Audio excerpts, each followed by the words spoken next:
everyone, and welcome to Step Into Your Life with Julianne Williams. Today we have a topic that is very serious, but something that I believe that we need to talk about as a society, if not even just a world. And it is something that affects so many families, and that is drug and alcohol addiction. So today, this episode, it may not be for children. It's not going to be graphic in any way. We're not going to talk about anything that would be unsettling in terms of, drug use and this and that. But what we are going to talk about is a sensitive topic around drug and alcohol addiction. So I just wanted to preface that. So if that activates any emotions for you that you don't want to discover today, this is probably a good time to not proceed. But then also, if you know someone or a family who is experiencing the drug and alcohol addiction process and loop in their family, please share this with them. We are really wanting to reach people to make a difference. So today, I do have a special guest. Her name is Molly O'Bannon, and she is a young lady that I have known for a long time and friend of our family. I have witnessed this family struggle through a young child that has experienced drug addiction at probably the most deepest levels. And I'm a little tongue-tied. I apologize because it just makes me so sad. So I thought we'd talk a little bit about what it's like to experience this as a family and get some advice. So let me welcome Molly here into the set. Okay, and this is going to be, she's going to really be vulnerable with us today, so please bear with us as we go through this episode. So, Molly, thank you for coming on the show. Yeah, thank you for having me. We talk about this a lot, and we really want to make a difference for people that we know and love, and people who we don't want to have this happen in their family or with somebody that they love or know. So, Molly, do you want to introduce yourself? Yes. So I'm Molly O'Bannon. I'm from Kingsburg. I'm local, born and raised here. I'm 21. I like to say I'm a child of God. That is the first thing I am and will always be. I just opened the Collective downtown Kingsburg. So that is a business that I'm running right now. I love it. My mom's taught me a lot about business, owning mercantile. I was in about 7th grade, so I think 12 or 13 at the time, when my brother's drug addiction started. So it's been quite a long time of dealing with his drug addiction as a family, as a sister. I'm the oldest daughter. I have 3 other sisters and 2 older brothers. Carson's the brother right above me, so he's about 2.5 years older than me. So we were very close growing up. And so to say that his drug addiction hit very hard is an understatement for sure. He, for a very long time, still now was a big focal point of our family. His humor, his heart, just who he was, just to know him was to love him, or is to love him, I guess, still. But yeah, this is, I think, the best way to raise awareness is to talk about it. I think it's the best way just in general to help people. Talking about it, I think, is really like the biggest thing you can do is talking about it, making people feel seen, making people feel like they're not alone. I think that's why AA and all those things are so big, is because it's addiction can be very lonely, like for an addict. Yeah. And so, and it can be very lonely for a family. Well, yes, for a family too. And we'll talk about that. Yeah, right? Yeah, 100%. But so I'm very happy to be here and to talk about it because it's one of the biggest ways to help. Sure. I am so proud that you have taken something that is so difficult to a place where you want to help other people, because that was part of healing too. Yeah. So I'm really proud of you, because that's a really big step.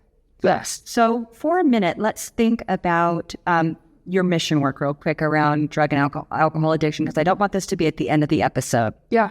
What is it that people can do that can help save lives. Besides not starting with drugs, what is it that you are really working hard to get in people's hands and save lives? So about, I think, 2.5 years ago was the first time that Carson had overdosed.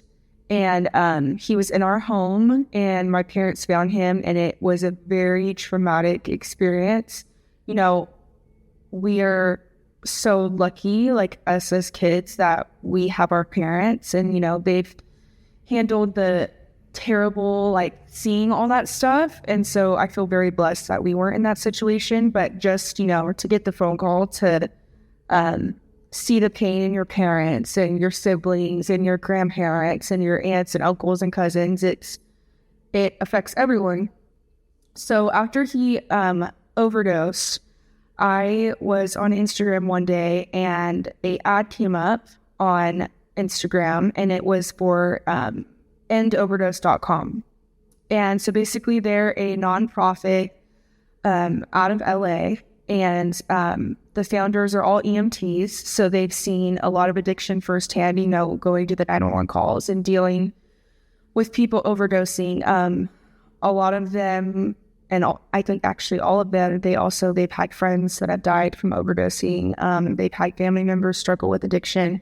And so they started this nonprofit organization where essentially you can go onto their website and then you sign up, and you get a full course on how to use Narcan, what drug addiction is, what drug overdose is, why people overdose on drugs, how to administer Narcan, what Narcan is. You know, they give you basically it's like a 45 minute lesson on Narcan and why it's so essential to have on your person and to just have around your house. They're amazing. But once you do that, they send you free Narcan.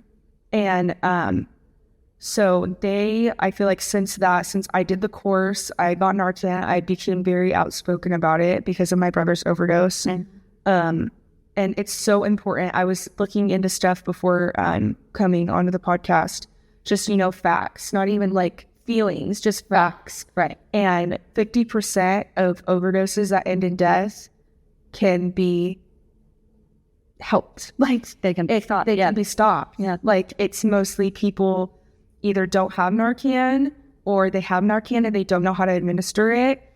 They don't know how to tell that someone's overdosing because there's many signs of it, or it's too late.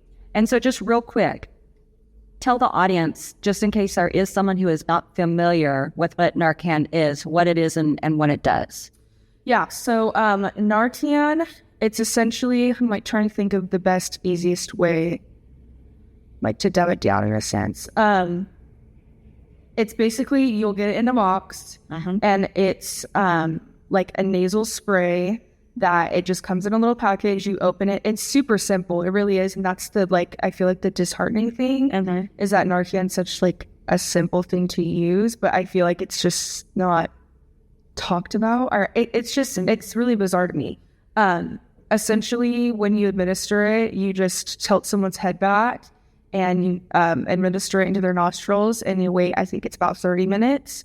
And if they haven't reacted to it, you give them another dose of it. But yeah, so it essentially just reverses the overdose. Yeah, the effects of the drugs. And certain kind of drugs, right? Yes, it is.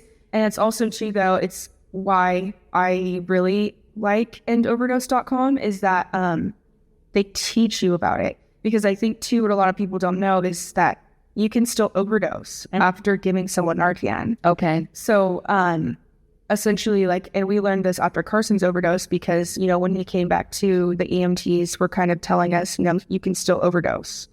So some people have to have multiple doses of Narcan. And so that's why it's so important to just have it. Like, right. And more than one, like, just have it. But yeah, that's Narcan. Okay, great. Just because that way people understand the mission. And so what you really want to do is to spread the word to get Narcan in people's hands so that even if they're on the street and they see somebody overdosing, they would be able to help them, right? Yeah, well, you know, I think my big thing is I was so young when Carson's addiction started. And, when you're that young, you don't fully grasp things to a certain sense. And growing up while dealing with Carson's addiction, I feel like I've learned a lot.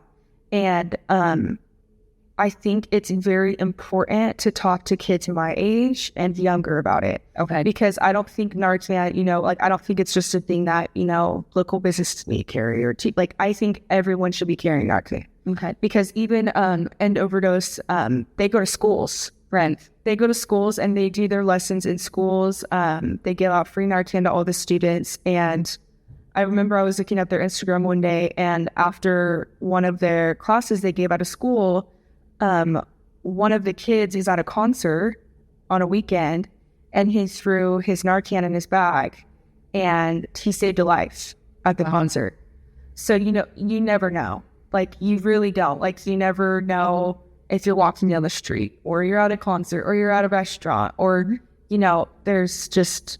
It's addictions everywhere right now, and people are overdosing. And it can even be used where we hear cases where children touch fentanyl or we touch things. And if you have it, that can actually even work for someone who is not a drug user and accidentally gets a hold of something. It can also reverse the fentanyl. 100%. And even to end overdose, what they do, kids shouldn't do drugs. Right. And drugs aren't good. Drugs are bad. They are very bad. They are very bad.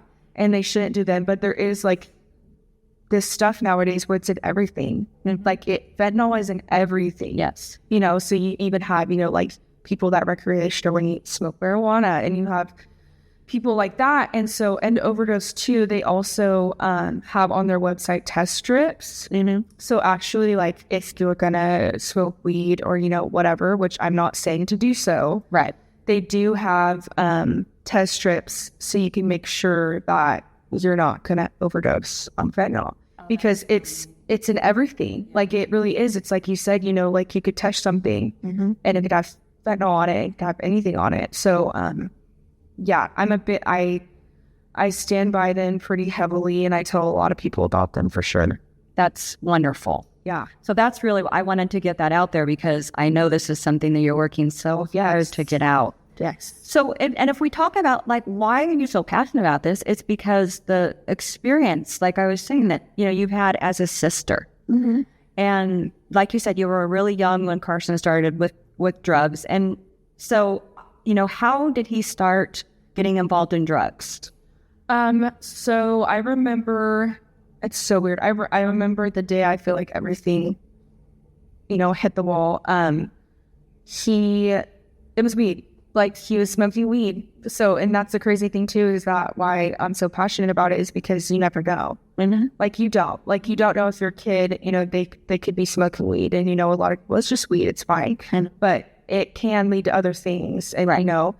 These kids are partying, there's a lot of stuff going on. But yeah, he started with that, and then it, I guess, just took a turn. And let's mention too that you're raised in a Christian household. Your parents are very open to conversation. You live in a beautiful area. There's no reason. It's not like somebody can say, well, so here's a kid who essentially had everything. Yeah.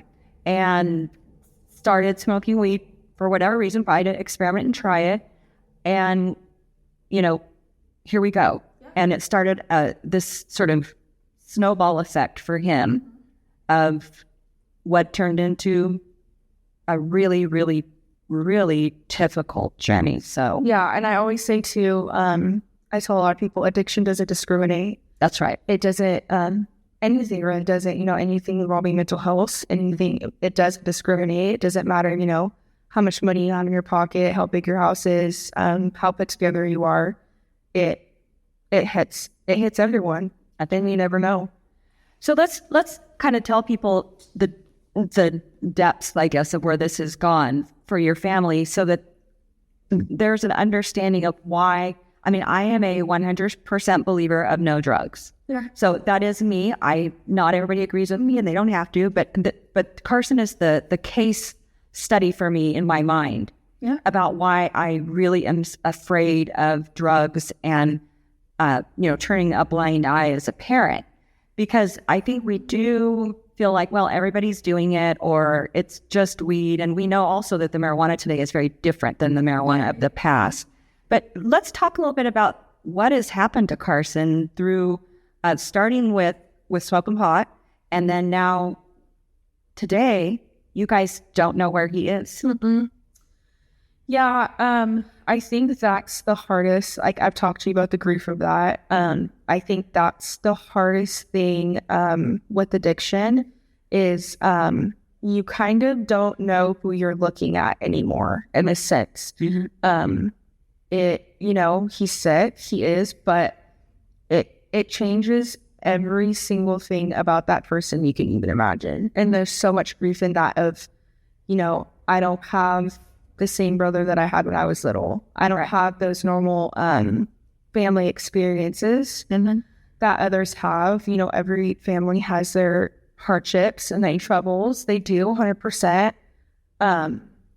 But I think that's been the hardest thing is not knowing where he is. And, even when he is home, he's not there. Yeah. Like the difference in what the drugs have done to him and his brain and everything that's come along with it. I don't know. There's not even words that can describe what it does to a person. It's, they become a liar. They become a manipulator. They will do anything they can to get that one thing. And that's to steal from you. That's, to say the most terrible things to you. I would never wish on anyone. That's 100%. So just so people, in the audience know the story, Carson, again, darling young kid. I've watched him grow up from a very, very nice family. So he started there. He has been to jail numerous times. He has been homeless numerous times. He has been injured very significantly during drug deals and other things. It's you see this really sweet kid who has lived a life now where he has seen and heard things that you would never, ever think. Mm-hmm. And then it comes home, right, to where you guys are. And, you've had to deal with all kinds of things. Mm-hmm. Now, recently, Carson was home. He got out of jail. Yes. And now, of course, we don't know where he is. Yes. So we're praying for that, for a really miraculous healing and return, because God is able. Mm-hmm. What was the dynamic that you want to share with people so that when they think about excusing the fact that their loved one, whether it be their child, their spouse, their friend, starts doing drugs, what does that dynamic start to look like? Because I know this week was pretty rough. Yeah. I feel like it's pretty easy to tell when someone starts doing drugs. Okay. It's like I said, they're a whole different person. Mm-hmm. They're a whole different person. They're saying things they would never say. They're doing things they would never do. I mean, it's as simple as like, I've been around Carson for so long and I've seen him many times on drugs. I can see it in his eyes. Like, I can see it in, the way he walks. Like, it's just, I feel like it's one of those things where you'll almost know. Like, I don't know. But also, that's also why it's important to test your kids and drug test. Mm-hmm. Because my mom always says, and 100%, and we've seen it, as soon as there's a problem with your child or with anyone, when you want to do a drug test, then something's like on. Right. Like something's not right. And that was like a very big thing of when everything started was the fighting drug tests. Yeah. Turning it on us and, we're crazy and we're this and we're that. So I feel like that just seeing the characteristic change and seeing the mannerisms and things like that. I mean, especially too, when you're close to that person, you live with them, you're going to know, like you're going to see it. Right. 100%. So you definitely see those behavior changes. Yeah. in things they say, things they do, their body language. They tend to be usually a little bit more jumpy, right? Yeah. And depending on the drug, of course. Yeah, like uneasy. Yeah. And very, just very secretive, And not wanting to closed off. And like, for instance, Carson was just a really, like you said, fun-loving, funny, and I know because, I said, I want you to be a little kid. Yeah. So, I think one barrier I know for me as a parent, I didn't want to hear, and I think as people, we don't want to hear that someone that we love is doing drugs. And so I know that one thing your mom and I have talked about a lot is being open to listening to other people if they have suspicions about drugs, because if you don't see it, sometimes somebody else does. And but it's really hard to have that conversation with someone to say, hey, I saw this, I saw that. Mm-hmm. Is there a way you think that we can approach people in a way that doesn't just make everything close off, like, do not talk about my kid like that? I know everybody's different, but is there a way that you think that people, a more common way that we can let people know that we have some information that we just want to share? I think the biggest thing, first off, when Carson's addiction started, I understand that reaction because in a way I don't know if embarrassing would be the word, but definitely not something you want to hear or accept or take on.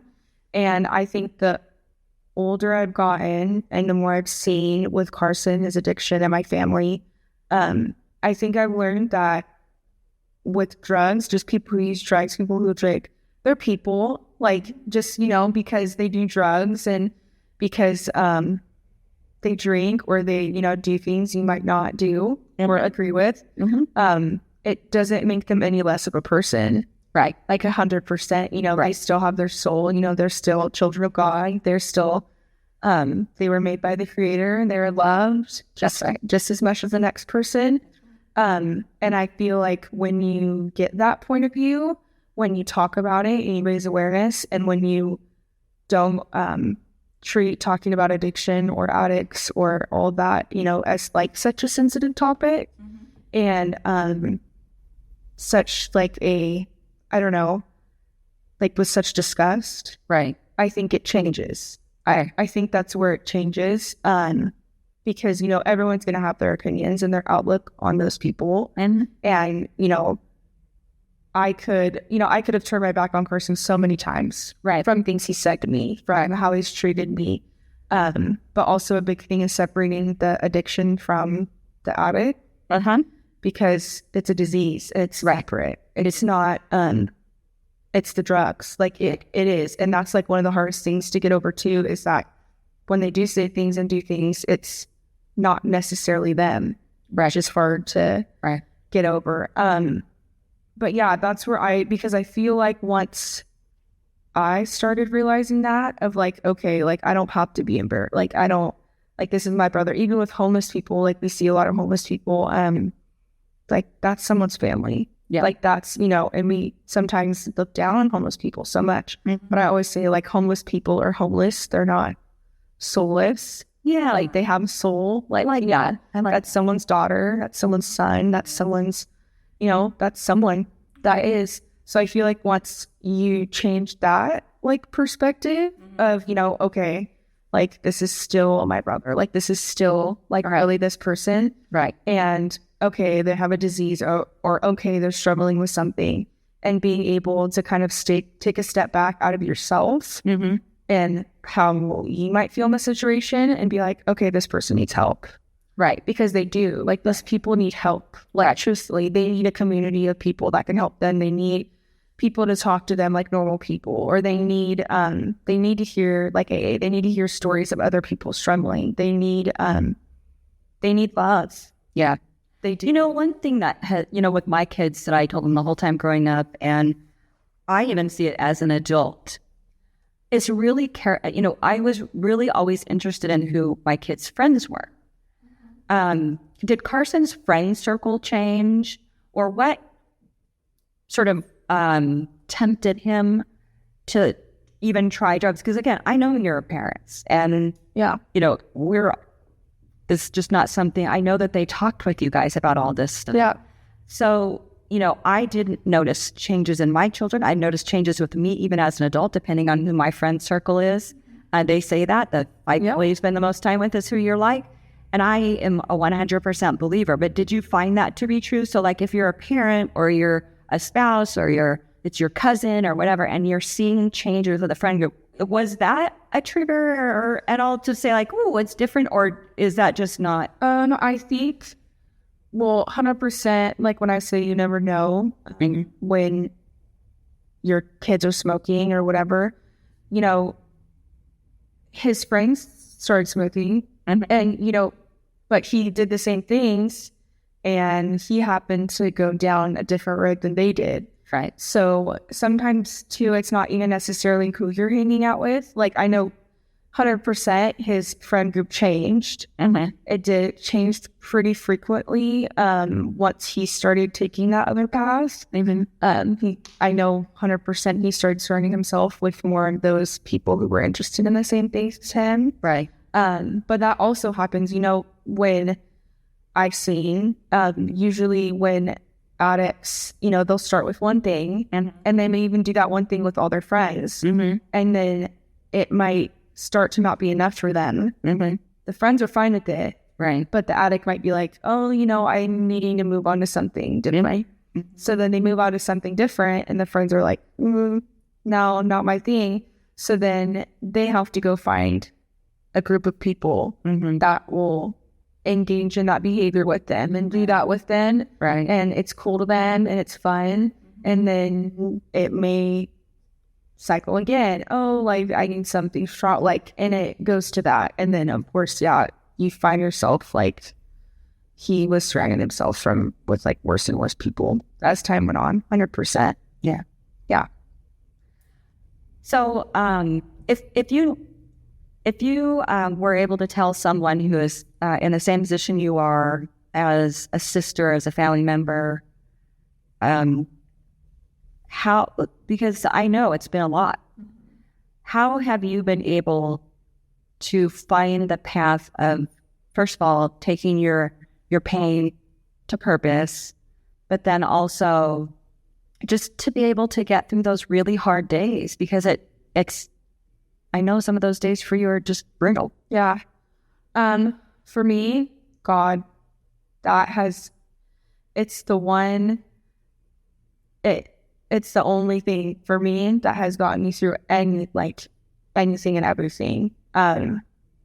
Having faith, learning to have faith that's can't be shaken. That's a huge thing. And that's hard. It is. I'm not going to say my faith has never been 100%. I find myself being how do I have faith in this situation? How do I have hope? How do I see God redeeming this situation? I don't know what's going to happen. This is scary. This is, whatever. But then turning around and being no, you know what, God? This is it's in your hands. It's in your control. You got me. You got him. It's going to be fine. And then also, I feel talking about it and my perspective changing, I feel as my faith got stronger, as I got closer to God, because honestly, I don't know where I would be at this point with my faith if I hadn't gone through the things I went through with Carson. I'd always tell my mom, it sounds so terrible because Carson's addiction has been so hard on, so many people. And it's 100% been the hardest things that we've ever dealt with, me and my family. Yeah. And I want to change it for anything. And that's, I've seen my brother in so much pain. I've seen my mom in so much pain. I've been in so much pain. But there's just something about God being able to turn this situation into such a beautiful moment of I get to sit here and talk to you, and I get to talk to other people about addiction. I get to have a platform of speaking from my experiences and helping people, even if it just helps one person, or even, if someone just wants to learn more about addiction, or even bringing awareness to like our small little community, Right. because it's so, I feel like, kind of taboo in a way, right? Not wanting to be talked about. So I feel like my mom having her Instagram and being so outspoken and showing people what addiction looks like and showing that, I think it's... And what's the name of her Instagram? It's Addict's Mama Bear, I believe is what it is. Yeah. I thought it was something. Yeah. So she posts on there, you know, updates of what we're dealing with Carson. The last time Carson was sober before he went to jail this couple months ago, even he, you know, he was telling my mom, like, you need to post pictures. Like, these people in this community need to see it. And like just us, it's just turned into this beautiful thing. God has truly, like, he's redeeming the situation, and he's what is it? Turning beauty from beauty into, or ashes, and what is it? Beauty from Ashes. Beauty from ashes. Yes, beauty from ashes. It's been, it's getting better. The older I'm getting, learning how to handle things and all that, and leaning more on God in all these situations.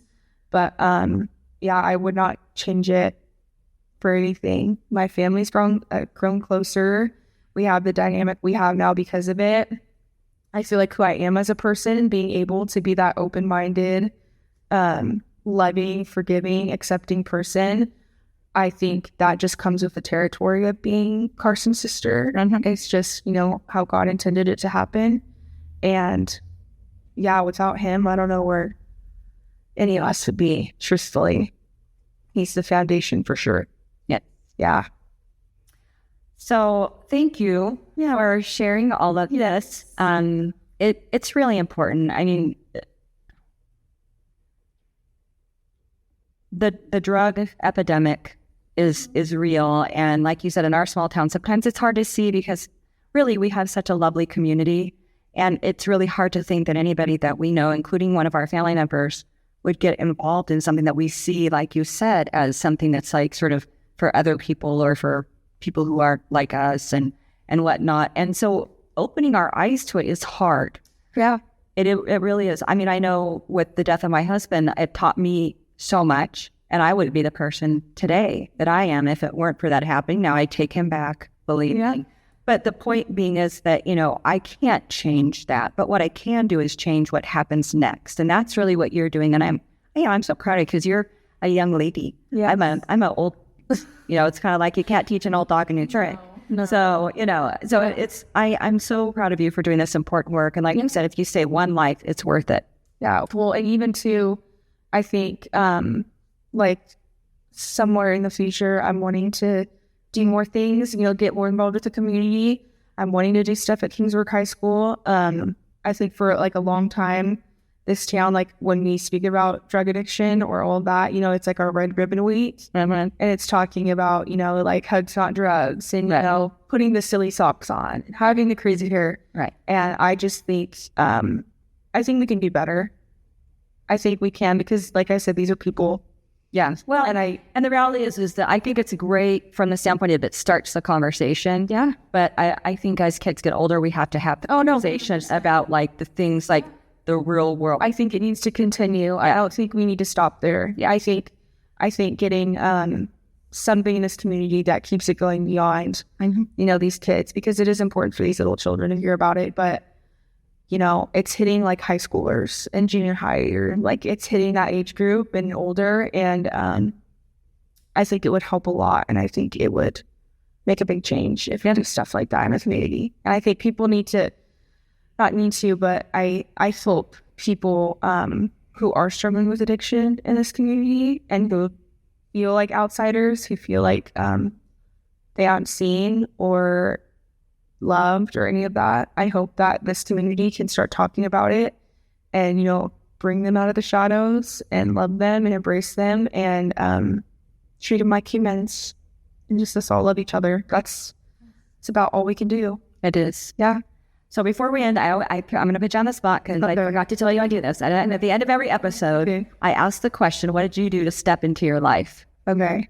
So I think there's something kind of new that you're doing that you're really, I see you stepping into really cool adulthood. But I don't know. What have you done to step into your life? Stepping into life. Well, I think first off, when it comes to Carson, I'm learning to not let my life be centered around his addiction, not letting it define me, not letting it affect me the way it used to. Right. I just opened my new business. I'm so excited. So it's The Collective. Yes. In Kingsburg, California, for anybody who's near, but you can also look on the Instagram. Yes. Yes, it's Kingsburg Collective on Instagram.